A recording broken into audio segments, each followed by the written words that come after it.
The unstoppable thunder of Lexington, a true tale that shakes the earth.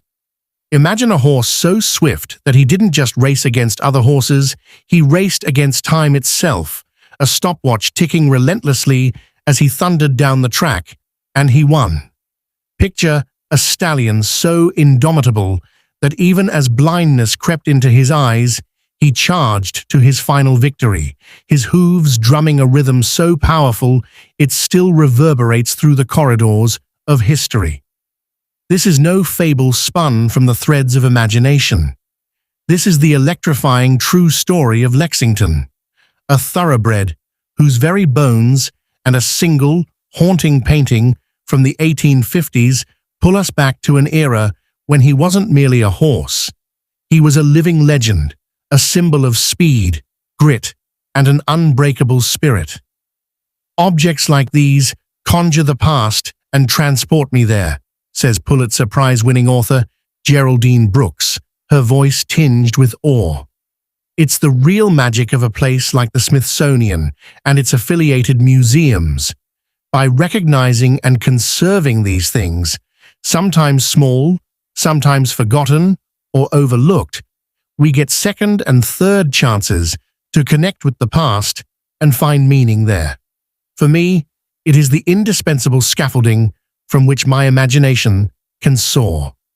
And soar we shall, diving deep into the heart-pounding saga of Lexington, a real-life titan whose speed, soul, and legacy defy the grave, a story that gallops through time, growing ever more vibrant with each retelling. The rise of a racing titan. Lexington wasn't just a horse, he was a force of nature, a phenomenon that captivated the racing world in the early 1850s. Born in 1850 in Kentucky, a land already famed for its thoroughbreds, Lexington was destined for greatness from the moment he first set hoof on the earth. His lineage was impeccable.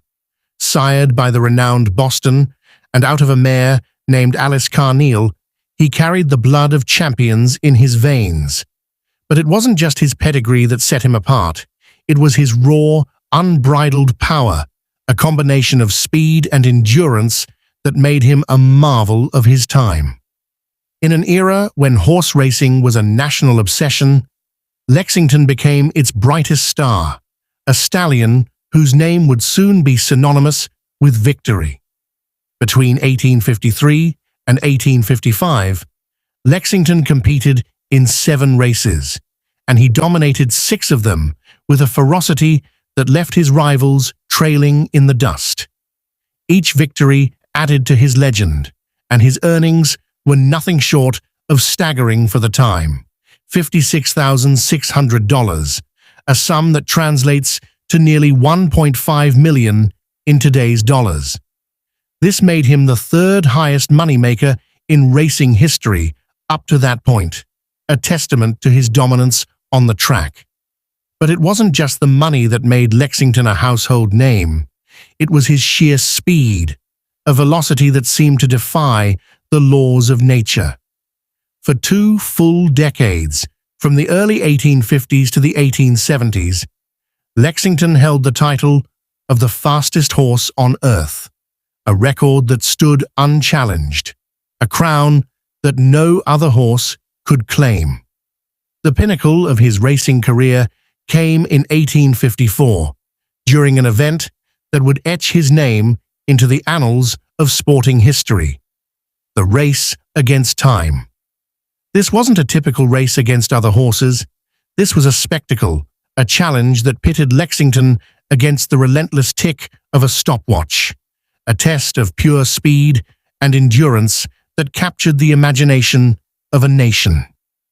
On April 2, 1854, at the Metairie course in New Orleans, a crowd of thousands gathered, their anticipation palpable, their cheers a roaring wave as Lexington took his place at the starting line. The challenge was monumental, a 4-mile run, a distance that dwarfed the lengths of modern Triple Crown races, which range from 1.25 to 1.5 miles. 4 miles was a grueling test, a marathon for a horse, requiring not just speed, but an almost superhuman stamina. As the signal was given, Lexington exploded from the gate, his powerful legs churning the earth, his mane whipping in the wind. The crowd watched in awe as he tore down the track, his stride long and fluid, his muscles rippling with each bound. But midway through the race, disaster struck. One of his shoes flew off, a mishap that could have derailed a lesser horse. Not Lexington. He didn't falter, didn't slow. He pressed on, his determination a fire that burned brighter than any obstacle. When he crossed the finish line, the stopwatch told the story. Lexington had shattered the 4-mile record, completing the distance in a blistering 7 minutes and 19.75 seconds. The crowd erupted, their cheers echoing across the fields of New Orleans, a testament to the horse who had just redefined what was possible. Lexington wasn't just a sprinter, he was an equine marathoner, a champion whose endurance and power set a new standard for greatness, a warrior's final charge. But the story of Lexington's racing career wasn't over, not yet. In 1855, fate dealt him a cruel blow. His vision began to fail. What had started as a minor issue soon became a devastating handicap as blindness crept into his eyes, clouding the world around him. For any other horse, this would have been the end, a forced retirement from the track. But Lexington was no ordinary horse. In his final race, at the age of 5, he took to the track one last time, his sight diminished, but his spirit unbroken. The crowd at the Postboy Stakes in Kentucky held their breath as he lined up, knowing this might be the last time they'd see their champion in action. They weren't just cheering for a horse, they were cheering for a warrior, a being who embodied the very essence of courage. As the race began, Lexington surged forward, his half-blind eyes unable to see the track clearly, yet his instincts guiding him with unerring precision. His jockey, Gilbert Patrick, later recounted how the horse seemed to sense the path, his hooves finding their rhythm as if by memory. The other horses faded into the background as Lexington pulled ahead, his powerful strides eating up the distance, his heart pounding with a ferocity that no darkness could dim. When he crossed the finish line, victorious once more, the crowd didn't just cheer, they roared, a sound that shook the earth, a tribute to a horse who had defied the odds, who had raced not just against opponents, but against his own failing body. It was a moment of pure, unadulterated triumph, a testament to the indomitable spirit of a true champion. From racetrack to legacy, the stud years. With his racing career at an end, Lexington could have faded into obscurity, a retired champion living out his days in quiet pastures. But his story was far from over. In 1855, at the age of 5, he was retired to stud, and it was here, in the rolling fields of Kentucky, that his legend truly exploded. Lexington was taken to Woodburn Stud, a prestigious breeding farm owned by Alexander John Alexander, a man who recognized the stallion's potential not just as a racer, but as a sire. Over the next 16 years, Lexington would redefine what it meant to be a leading sire, his progeny carrying his legacy to heights that no other horse has ever matched. From 1855 to 1871, Lexington sired an astonishing 575 foals, a number that speaks to his prolific nature and the high demand for his bloodline. His offspring weren't just numerous, they were exceptional. Over 230 of his progeny went on to win nearly 1,200 races, a staggering achievement that cemented Lexington's status as America's leading sire for 16 consecutive years, a reign that extended 2 years beyond his death in 1875. His influence on American racing was unparalleled. 4 of his offspring triumphed at the Belmont Stakes, one of the most prestigious races in the Triple Crown, while 3 others claimed victory at the Preakness Stakes. One of those foals, a colt named Preakness, born in 1867, would lend his name to the race itself, a fitting tribute to the legacy of his sire. Even today, the Preakness Stakes trophy bears a portrait of Lexington, a regal figure standing atop the vase, a king surveying the dynasty he created. Lexington's impact on the thoroughbred world wasn't just about numbers, it was about quality. His foals inherited his speed, his endurance, and his unyielding spirit, traits that made them champions in their own right. Horses like Kentucky, Asteroid, and Norfolk, all sired by Lexington, became legends themselves, dominating races and carrying their father's name to new heights. Even after his death, Lexington's influence continued to grow, his bloodline shaping the future of American racing for generations. To this day, no sire has ever produced as many champions as Lexington, a record that stands as a testament to his enduring greatness. A nation mourns the death of a legend. When Lexington died on December 1st, 1875, at the age of 25, the nation mourned as if it had lost a statesman. His passing was not a quiet affair. It was a national event, a moment of collective grief for a horse who had become a symbol of American excellence. At Woodburn Stud, where he had spent his final years, a funeral was held that rivaled the pomp and ceremony of a human dignitary. A massive custom-built coffin was crafted to hold his body, a testament to his stature, both in life and in death. Admirers from across the country made the pilgrimage to Kentucky to pay their respects, their numbers swelling into the hundreds as they gathered to say goodbye to their beloved champion. The scene was one of profound reverence. Men and women, young and old, stood in silence as Lexington's body was laid to rest, their faces etched with sorrow. Some, unable to bear the thought of losing him entirely, clipped strands of his tail as keepsakes, small tokens of a horse who had meant so much to so many.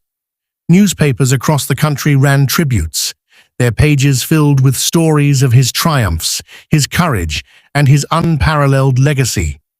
In a nearly 500-page authoritative account of American thoroughbreds, racing historian Charles Trevethan captured the sentiment of the time. The name of Lexington was handled with scarcely less deference than that of the deity. He was the heritage of the nation. He was Lexington in the minds of the people, and after him, there were merely other horses. It was a fitting epitaph for a horse who had transcended his species, becoming a symbol of something greater, a testament to the power of perseverance, the beauty of excellence, and the enduring bond between humans and animals. From grave to glory, the journey of Lexington's bones. But Lexington's story didn't end with his burial. 6 months after his death, in the spring of 1876, his body was exhumed from its resting place outside the barn at Woodburn Stud, a decision driven by a desire to immortalize him for future generations. His bones were carefully extracted, a process that spoke to the reverence with which he was still regarded, and they were shipped to upstate New York. There, under the blazing sun, his skeleton was bleached to a pristine white, each bone meticulously prepared for reassembly. The plan was to display Lexington's skeleton at the Centennial Exposition in Philadelphia, a World's Fair celebrating the 100th anniversary of the signing of the Declaration of Independence.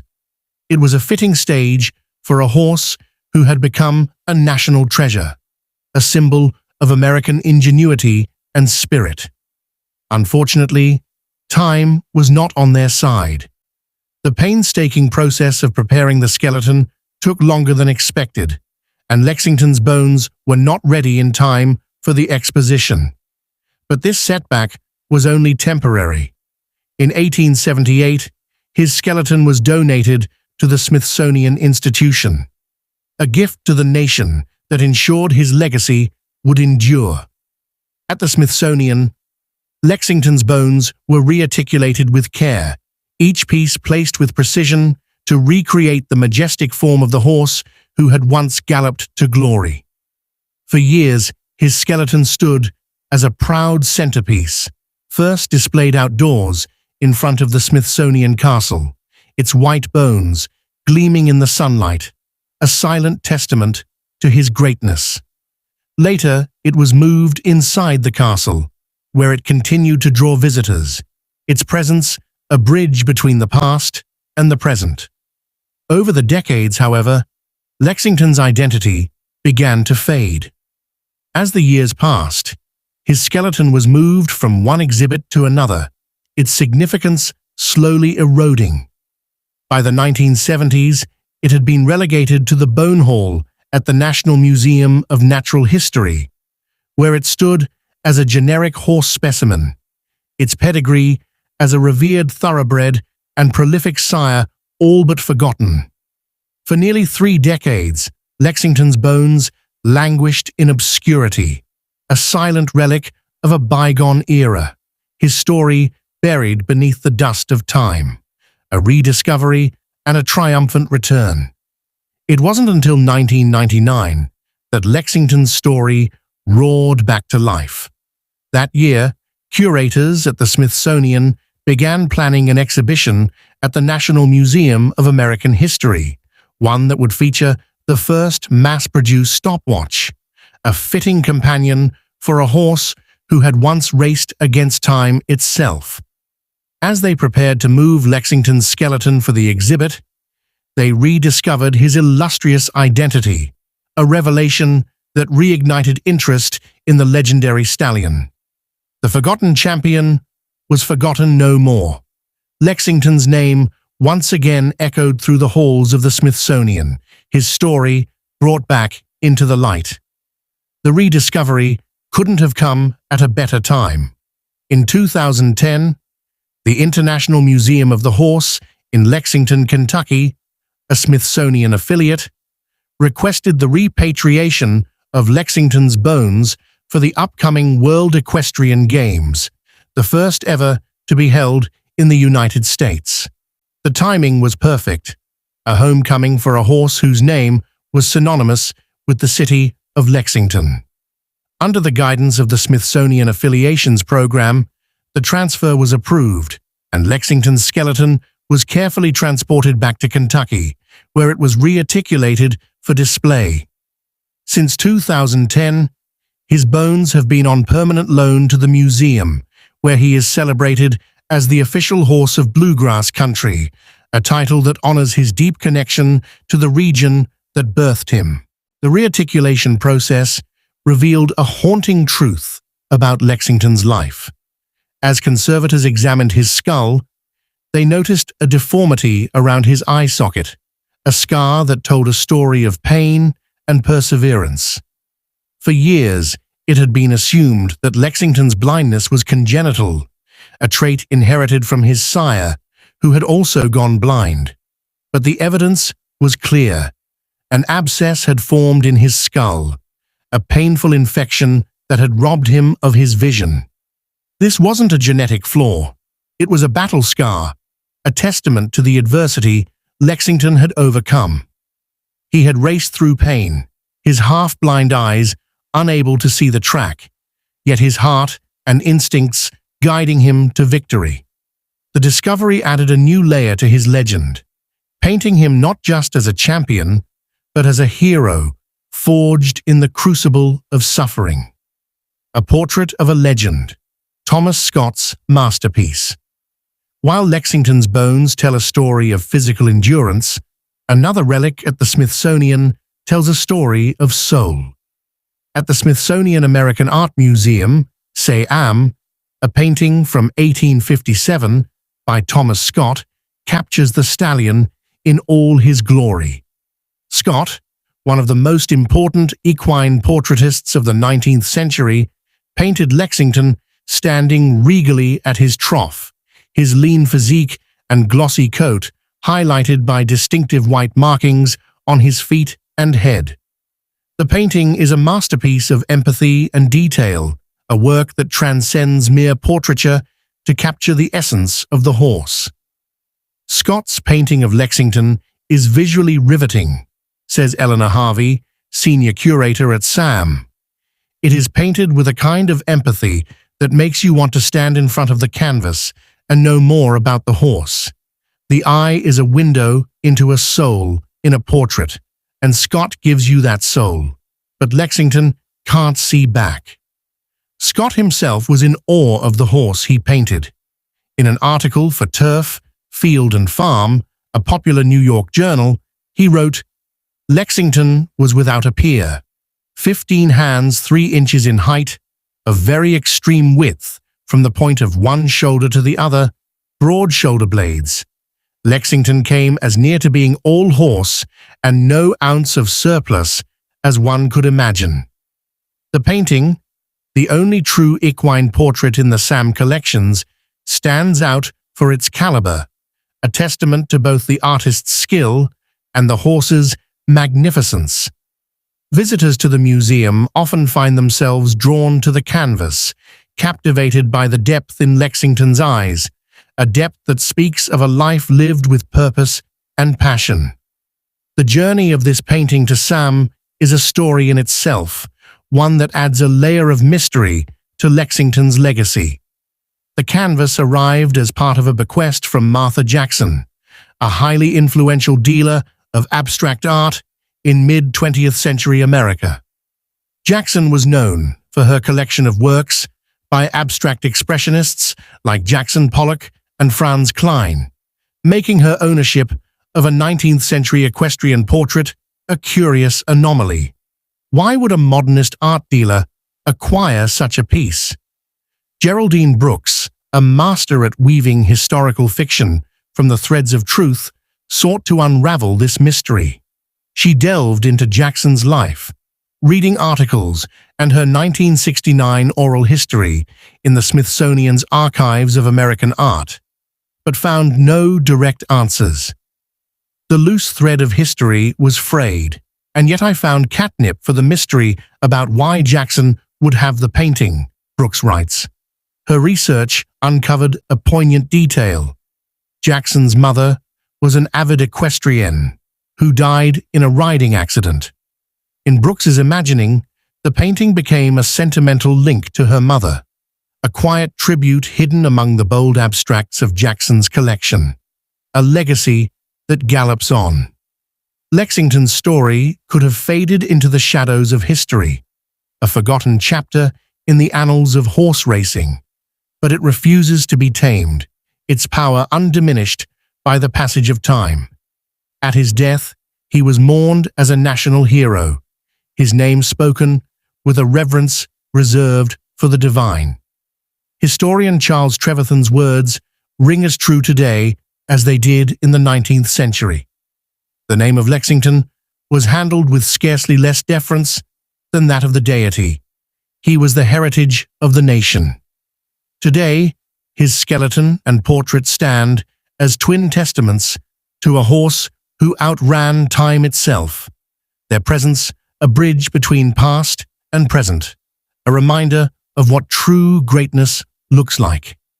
In 2022, Geraldine Brooks brought Lexington's story to a new generation with her novel Horse, a work that weaves together art, science, and the enduring bond between humans and animals.